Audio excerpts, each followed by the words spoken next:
So welcome back. It is still the morning brief right here on Channels Television. And right now we're going to give you the top stories and stories that have been trending since yesterday. So we begin with a vote of confidence passed on President Bola Tinubu by the National Council of State for what it describes as the achievements made in the last 1 year. The council passed the vote during its first meeting under the administration of President Tinubu at the presidential villa in Abuja.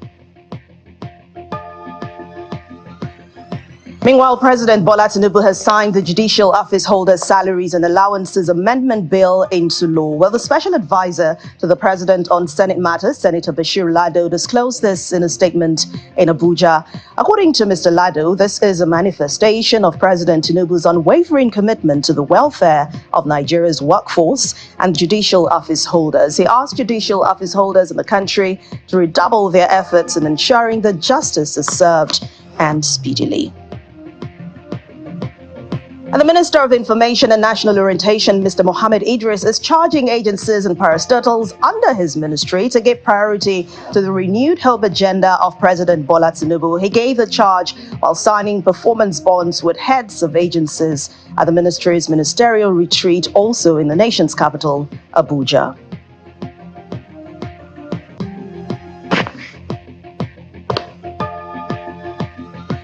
Well, let's talk politics now. And the All Progressives Congress, the APC, got a boost with its membership as it's received some top politicians in Edo South Senatorial District, including a former House of Representatives member, Omosede Igbinedion, into its fold. The decampees from the People's Democratic Party, the PDP, were received during a mega rally for Edo South. It was held in Benin City, the Edo state capital, where APC chieftains in the state reeled out the benefits Edo people stand to enjoy if the party is giving their vote.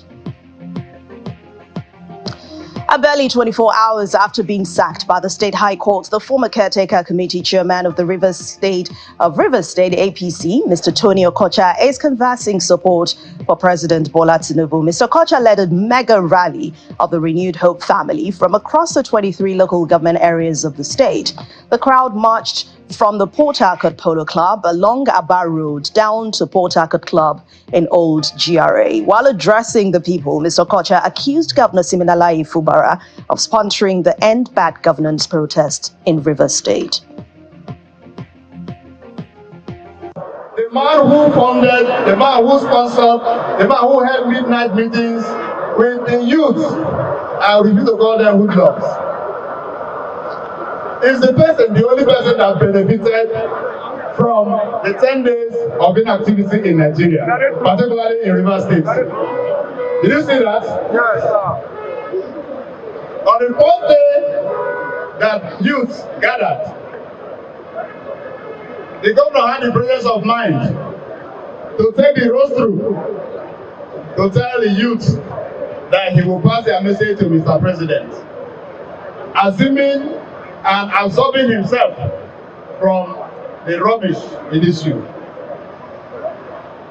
And to also tell you, I'm sure you all remember, you all saw him. I'm not the one now saying it. You saw when the governor said that he will give them something for pure water and what? This is the Tinubu family in Rivers State. The Tinubu family in Rivers State is under the leadership of His Excellency Esewonye Sowike, CON, CSSRS, the Right and Honorable Minister of the Federal Capital Territory, Abuja. You can see what I'm wearing. What is this? 002. What does it mean to you? There is a 001. We represent 001. He's very much aware that his family in Rivers State, as peaceful as we are, that will be out here today to show support, to raise support for the President of the Federal Republic of Nigeria. The coordinating Minister of Health and Social Welfare, Professor Muhammad Ali Pate, has been speaking on some of the new reforms in the sector. Professor Pate explains that the new policy measures will certainly enhance the welfare package of health workers and healthcare delivery in Nigeria. He was a guest on our political program, Politics Today.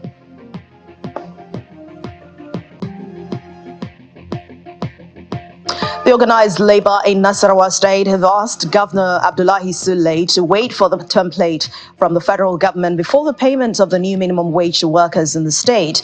The governor had expressed willingness to pay the 70,000 naira minimum wage with the arrears of 2 months. The unionists made their position known in a meeting with the governor at the government house in Lafia, the state capital. And the former Catholic Archbishop of Abuja, John Cardinal Onaiko, is asking politicians to give young people a chance to lead the change they desire. He stated this at the National Christian Peace Summit, which was organized to mark the International Youth Day in Abuja.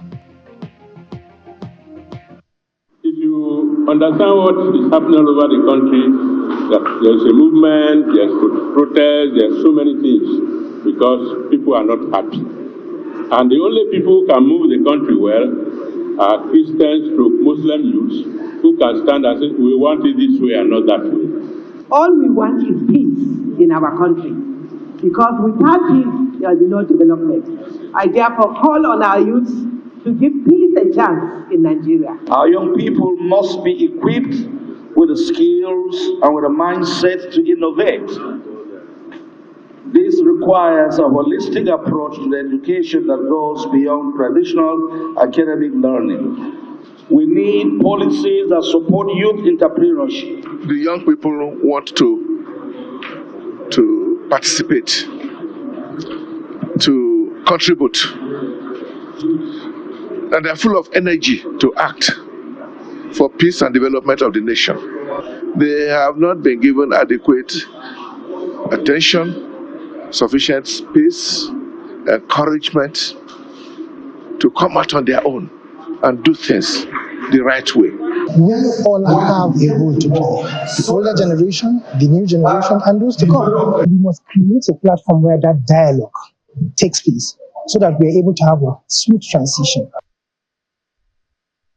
And talking about dialogue, Nigeria's Minister of Finance, Mr. Wale Edu, has called a high-level meeting to implement President Bola Tinubu's order for the Nigerian National Petroleum Corporation Limited, the NNPCL, to sell crude oil to local refineries in Naira, that's Nigeria's local currency. The meeting, which includes key figures such as Petroleum Minister, the CEO of NNPCL, the FIRS chairman, focused on overcoming long-standing challenges in the petroleum sector and enhancing local refinery capabilities. According to the Ministry of Finance, this initiative is set to empower local refineries and stimulate growth.